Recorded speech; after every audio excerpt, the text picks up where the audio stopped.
صدیوں پہلے کی بات ہے۔ فارس کی زمین پر ایک بادشاہ حکومت کرتا تھا جس کی نیک نیتی، انصاف پسندی اور رعایا نوازی کی مثالیں دی جاتی تھیں۔ اس کے دربار میں ہمیشہ حق اور عدل کی بات ہوتی۔ لوگ دور دور سے اپنے جھگڑے اور مقدمے لے کر آتے اور مطمئن واپس جاتے۔ رعایا اسے خدا کی نعمت سمجھتی تھی۔ بادشاہ کی ایک ہی اولاد تھی، شہزادہ رحمان۔ بچپن ہی سے وہ بہادری اور دانائی کی نشانیاں دکھاتا۔ تیر اندازی اور تلوار بازی میں کمال رکھتا، لیکن ساتھ ہی کتابوں اور دانا لوگوں کی محفل سے بھی محبت کرتا۔ وہ اپنی رعایا سے عام آدمی کی طرح ملتا، جس کی وجہ سے لوگ اسے دل کی گہرائیوں سے چاہتے تھے۔ بادشاہ کو ایک اور شوق بھی تھا، اور وہ تھا شکار کا۔ جب بھی فرصت ملتی اپنے خاص وزیروں، محافظوں اور شکاریوں کے ساتھ جنگل کی طرف نکل جاتا۔ اس کے لیے شکار صرف کھیل نہیں بلکہ طاقت اور مہارت کا امتحان ہوتا۔ ایک دن دوپہر کے وقت جب سورج آگ برسا رہا تھا، بادشاہ نے اچانک شکار پر جانے کا حکم دیا۔ درباریوں نے حیرت کی، مگر بادشاہ کی مرضی سب پر بھاری تھی۔ لمحوں میں تیاری ہو گئی، گھوڑے اور ہتھیار تیار کر دیے گئے اور قافلہ جنگل کی طرف چل پڑا۔ جنگل میں ہر طرف سبز درختوں کی چھاؤں اور پرندوں کی آوازیں گونج رہی تھیں۔ کبھی کہیں سے ہرن نکلتا تو کبھی جنگلی خرگوش دوڑتے۔ بادشاہ نے کئی جانور شکار کیے، حتیٰ کہ ایک خونخوار شیر کو بھی مار گرایا۔ ہر کوئی اس کی بہادری کی داد دے رہا تھا۔ شام ڈھلنے لگی تھی۔ مغربی آسمان پر لالی پھیل رہی تھی کہ اسی وقت بادشاہ کی نظر ایک نہایت حسین اور قیمتی ہرن پر پڑی۔ اس کی آنکھیں موتیوں کی طرح چمک رہی تھیں اور اس کے جسم پر دھبے ایسے لگ رہے تھے جیسے قدرت نے خود نقشہ بنایا ہو۔ بادشاہ نے فوراً کمان تان کر تیر چلایا، لیکن ہرن بجلی کی سی تیزی سے اچھلا اور جھاڑیوں میں غائب ہو گیا۔ بادشاہ کو اپنی ناکامی برداشت نہ ہوئی۔ اس کی غیرت کو یہ گوارا نہ تھا کہ اتنے بڑے قافلے کے ساتھ نکلے اور ہرن ہاتھ سے نکل جائے۔ اس نے غصے میں گھوڑے کو الفاڑ لگائی اور ہرن کے پیچھے لپکا۔ گھوڑا بادشاہ کا خاص تھا، بجلی کی رفتار سے دوڑنے والا۔ کچھ ہی دیر میں بادشاہ اپنے قافلے سے آگے نکل گیا اور پیچھے دیکھتے دیکھتے سب غائب ہو گئے۔ اب وہ جنگل کی گہری اندھیروں میں اکیلا رہ گیا۔ چاروں طرف درختوں کی سرسراہٹ، جھینگر کی آواز اور کسی اجنبی پرندے کی چیخ ماحول کو مزید ڈرونی بنا رہی تھی۔ مگر بادشاہ کی ہمت کم نہ ہوئی۔ اسی دوران اچانک اسے کسی عورت کے رونے کی آواز سنائی دی۔ جنگل کی خاموشی میں وہ آواز گونجتی ہوئی دل کو ہلا دینے والی تھی۔ پہلے تو بادشاہ ٹھٹک گیا۔ دماغ میں خیال آیا کہ شاید یہ جن آصیب کی چال ہے، مگر پھر اس کے دل میں رحم جاگا۔ بادشاہ سوچنے لگا کہ اگر واقعی کوئی مجبور عورت ہے تو اسے تنہا چھوڑنا ظلم ہوگا۔ وہ احتیاط سے گھوڑے سے اترا اور آواز کی سمت بڑھنے لگا۔ کچھ فاصلے پر ایک پرانا ٹوٹا پھوٹا کنواں تھا۔ اس کے کنارے پر ایک عورت بیٹھی تھی۔ اس کے آنسو رخسار پر بہہ رہے تھے۔ چہرہ دودھ کی طرح سفید، آنکھیں سمندر کی طرح گہری اور بال سنہری دھوپ کی مانند چمکتے تھے، مگر لباس پرانا اور جگہ جگہ سے پھٹا ہوا تھا۔ بادشاہ نے آگے بڑھ کر نرمی سے کہا، اے خاتون، تم کون ہو؟ اس سنسان جنگل میں کیوں رو رہی ہو؟ گھبراؤ نہیں، میں اس ملک کا بادشاہ ہوں۔ سچ بتاؤ، کیا مصیبت ہے؟ عورت نے سسکیوں کے درمیان جواب دیا، میں پڑوسی ملک کی رہنے والی ہوں۔ میرے والد نیک اور دولت مند انسان تھے، لیکن ان کے مرنے کے بعد میرے چچا نے ساری جائیداد ہتھی لی۔ مجھے اپنے گھر سے نکال دیا اور جنگل میں چھوڑ دیا تاکہ درندے مجھے ختم کر دیں۔ کئی دنوں سے بھٹک رہی ہوں، بھوک اور پیاس نے نڈھال کر دیا ہے۔ اس کی حالت دیکھ کر بادشاہ کا دل بھر آیا۔ اس نے دل ہی دل میں سوچا کہ خدا نے شاید اسے میری زندگی میں بھیجا ہے، کیونکہ بادشاہ کی پہلی ملکہ کئی برس پہلے انتقال کر چکی تھی اور وہ ہمیشہ تنہائی محسوس کرتا تھا۔ بادشاہ نے کہا، اے بی بی، اب تم اکیلی نہیں ہو، میرے ساتھ چلو، آج سے تم اکیلی نہیں رہو گی۔ عورت نے اپنا نام بتایا، نگینا۔ بادشاہ اسے اپنے ساتھ محل لے آیا۔ اگلے ہی دن شاندار تقریب میں اس کی شادی ملکہ نگینا سے کر دی گئی۔ پورے ملک میں خوشیاں منائی گئیں۔ بازاروں میں چراغاں ہوا، لوگ گلیوں میں ناچتے گاتے رہے۔ رعایا خوش تھی کہ ان کا بادشاہ تنہا نہیں رہا، لیکن قسمت کو کچھ اور ہی منظور تھا۔ बादशाह की शादी मलिका नगीना से बड़े एहतमाम और शान और शौकत से हुई। महल में कई दिन तक जश्न जारी रहा। रियाया खुश थी कि उनका बादशाह अब तन्हा नहीं रहा, लेकिन खुशी के ये दिन ज्यादा देर कायम ना रह सके। शादी के कुछ ही अरसे बाद बादशाह की तबीयत खराब होने लगी। पहले तो मामूली बुखार और कमजोरी महसूस हुई, मगर फिर दिन बदन इसकी हालत बिगड़ने लगी। हकीम और तबीब बुलाए गए। किसी ने खून साफ करने की दवा दी, किसी ने ताकत का नुस्खा, मगर बीमारी बढ़ती गई।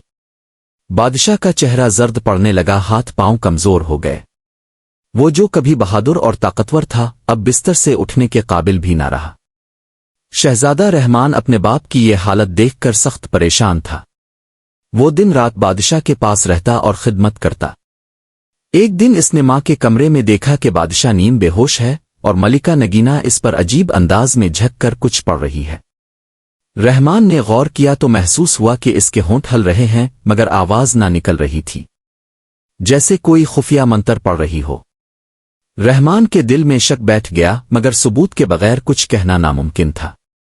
इसी दौरान एक दिन एक पुराना वजीर, जो दरबार का सबसे तजर्बाकार शख्स था, आहिस्ता से शहजादे के करीब आया और कहा, शहजादे, ये बीमारी आम नहीं है। मुझे डर है कि इसकी जड़ कहीं और है। रहमान ने वजीर से तफसील पूछी। वजीर ने कहा कि शहर में एक मशहूर नजूमी है जो सितारों और हालात को देखकर असल राज बता सकता है। रहमान ने दूसरे ही दिन नजूमी को महल बुलाया। नजूमी ने आसमान की तरफ देखकर हिसाब लगाया, फिर कुछ देर आंखें बंद करके तस्बीह पर वर्द किया। आखिरकार उसने शहजादे से कहा, सच सुनने के लिए तैयार हो जाओ। तुम्हारे वालिद की बीमारी की वजह दवाई या कुदरती मर्ज नहीं, बल्कि इनके करीब कोई ऐसी हस्ती है जो इंसान नहीं। रहमान का दिल धड़कने लगा।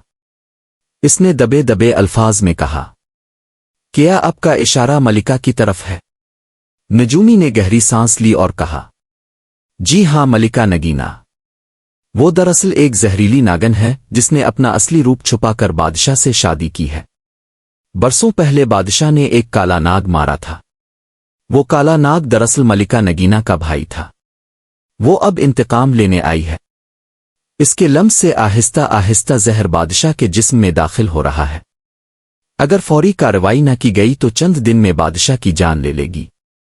ये सुनकर रहमान के कदमों तले जमीन निकल गई। वो सोच भी नहीं सकता था कि जिस औरत को सारी रियाया मलिका कह रही है, वो दरअसल एक नागन है। मगर उसके दिल में अब यकीन बैठ गया था कि ये सब सच है। नजूमी ने अपनी बात जारी रखते हुए कहा, शहजादे, मैं तुम्हें एक खास नुस्खा देता हूं। इस दवा को मलिका के खाने आ पानी में मिला दो। आधी रात को इसे ऐसी शदीद प्यास लगेगी कि वो अपने असली रूप में आने पर मजबूर हो जाएगी। तुम्हें मौका इसी वक्त मिलेगा कि इसका पर्दाफाश करो। लेकिन याद रखो, ये खेल जानलेवा भी हो सकता है। तुम्हें बेपनाह हौसले की जरूरत होगी। रहमान ने अज़्म के साथ कहा, मेरा फर्ज है कि अपने बाप की जान बचाऊं और इस मुल्क को बचाऊं।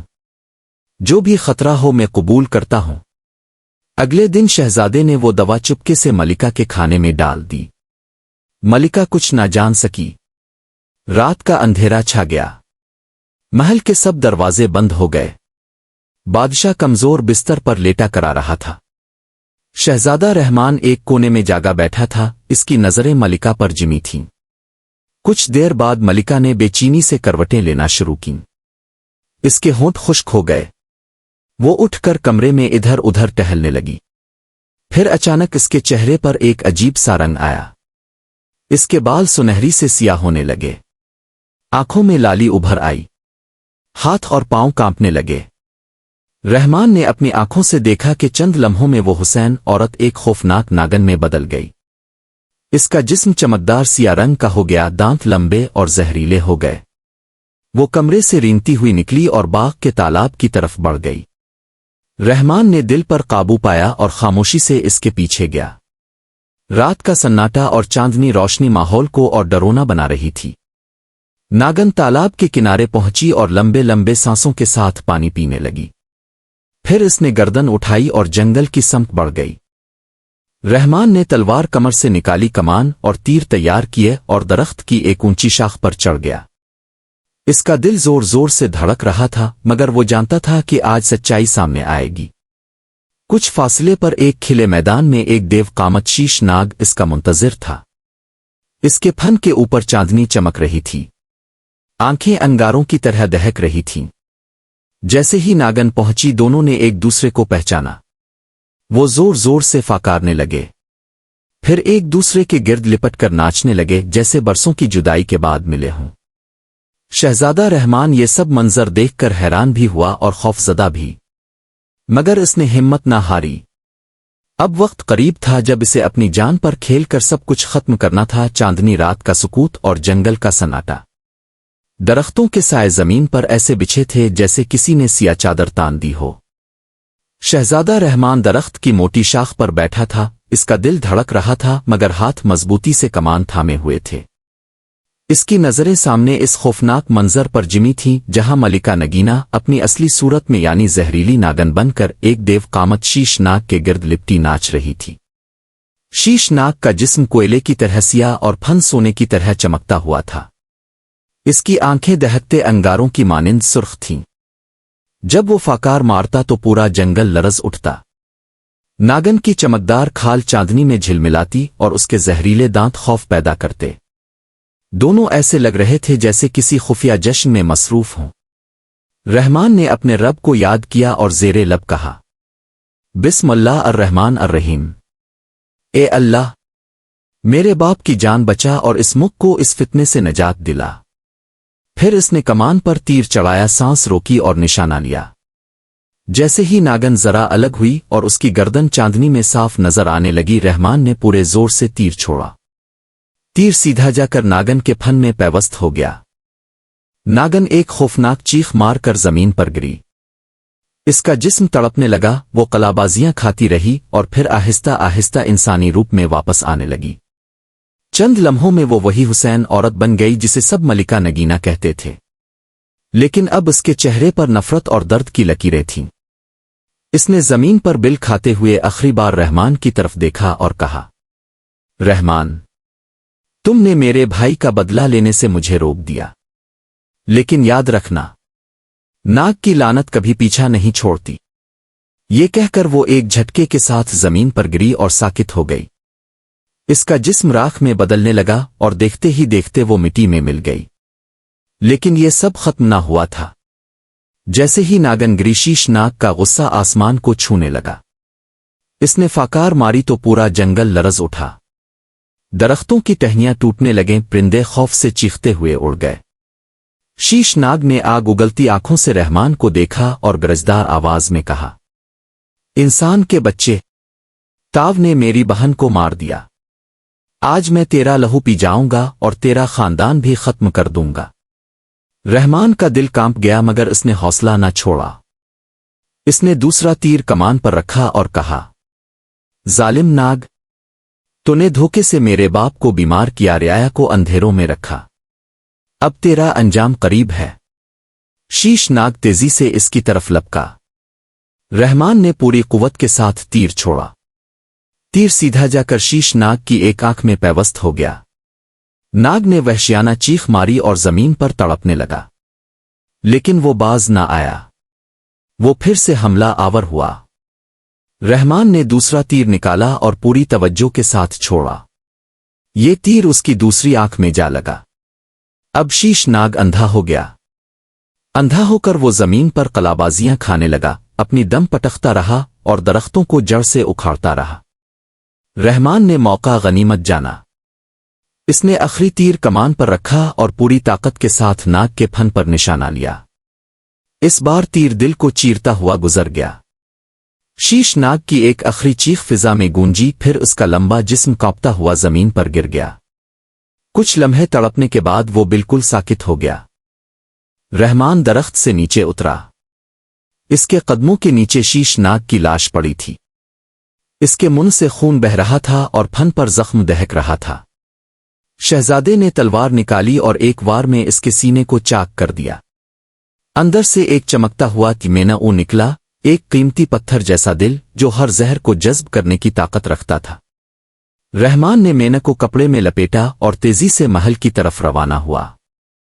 راستے بھر اسے اپنی کامیابی پر یقین نہیں آ رہا تھا، مگر دل میں سکون تھا کہ اب سب کچھ ٹھیک ہو جائے گا۔ محل پہنچتے ہی وہ سیدھا بادشاہ کے کمرے میں گیا۔ بادشاہ نیم بے ہوش لیٹے تھے۔ شہزادے نے نجومی کی ہدایت کے مطابق مینک کو بادشاہ کے سینے پر رکھا۔ چند لمحوں میں ایک عجیب منظر ہوا۔ بادشاہ کے جسم سے سیاہ دھواں نکلنے لگا جیسے برسوں کا زہر کھینچ رہا ہو۔ دھواں مینک میں جذب ہو گیا اور بادشاہ کی سانسیں ہموار ہو گئیں۔ کچھ دیر بعد بادشاہ نے آنکھیں کھولیں۔ وہ کمزور ضرور تھے مگر چہرے پر زندگی کی روشنی واپس آ گئی تھی۔ انہوں نے شہزادے کو دیکھا، آنکھوں میں آنسو بھر آئے اور لرزتی آواز میں کہا، بیٹے، تاو نے نہ صرف میری جان بچائی بلکہ اس ملک کو بھی ایک بہت بڑی آفت سے نجات دی۔ آج سے تخت و تاج تیرا ہے۔ میں نے اپنی آنکھوں سے دیکھ لیا کہ تم میں بہادری، عقل اور رحم سب موجود ہے۔ رحمان نے عاجزی سے سر جھکایا اور کہا، ابا حضور، یہ میرا فرض تھا، بیٹے کا فرض اور ایک سپاہی کا فرض۔ اسی لمحے پورے محل میں ایک جھٹکا سا محسوس ہوا۔ لوگ دوڑے آئے تو دیکھا کہ ملکہ نگینا کا کمرہ آگ کی لپیٹ میں ہے۔ چند ہی لمحوں میں وہ کمرہ جل کر راکھ ہو گیا۔ سب نے سمجھ لیا کہ ناگن کی کہانی ہمیشہ کے لیے ختم ہو چکی ہے۔ اگلے دن دربار میں اعلان ہوا کہ شہزادہ رحمان اب نیا بادشاہ ہے۔ رعایا خوشی سے جھوم اٹھی۔ ملک میں جشن منایا گیا۔ لوگوں نے کہا، یہ شہزادہ صرف بادشاہ نہیں، ہمارا نجات دہندہ ہے۔ پرانے بادشاہ نے باقی زندگی عبادت اور اللہ کی یاد میں گزار دی۔ شہزادہ رحمان تخت پر بیٹھا اور عدل و انصاف کے ساتھ حکومت کرنے لگا۔ اس نے اپنے والد کی وراثت کو آگے بڑھایا اور ملک کو امن و سکون کا گہوارہ بنا دیا۔ یوں ایک زہریلی ناگن کا فتنہ ختم ہوا اور ایک بہادر شہزادہ تاریخ میں ہمیشہ کے لیے امر ہو گیا۔